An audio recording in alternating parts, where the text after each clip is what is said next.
Beata Mukarubuga s'apprête à livrer son témoignage. Cette septuagénaire a survécu au génocide. Paul Rokesha et son équipe de caméramans sont venus lui rendre visite. L'ONG enregistre son récit tragique pour alimenter des bibliothèques numériques.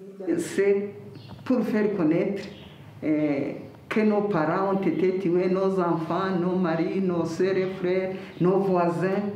Alors, il faut continuer de parler. Depuis 2004, Aegis Trust a interviewé près de 300 victimes, mais 28 ans après les faits, nombre d'entre eux vieillissent. On veut interviewer les personnes âgées parce que si on les laisse mourir sans donner leur témoignage, c'est toute l'histoire qui s'en va. L'urgence concerne aussi les archives produites par l'association de rescapés Ibuka qui a accompagné les survivants après 1994. Ces milliers de documents sont restés entassés au mémorial de Nyanza pendant des années.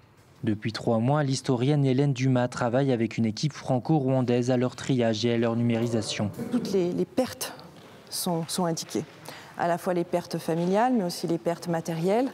Et c'est encore une fois un témoignage de ce qu'est un génocide, quand il n'y a plus rien. Cette histoire de la prise en charge par les rescapés eux-mêmes de problèmes qui sont des problèmes considérables, des problèmes matériels, des problèmes de justice, des problèmes de santé mentale. C'est une valeur historique majeure. Ce projet d'archivage de la parole des victimes vise également à empêcher la contestation de ces faits historiques. Ça va nous aider à lutter contre ces négationnistes parce que l'histoire, la vraie histoire va continuer à être à la disposition de tout le monde. Le génocide des Tutsis a fait entre 800 000 et 1 million de morts. Le dernier recensement des rescapés date de 2007. À l'époque, il en restait environ 300 000.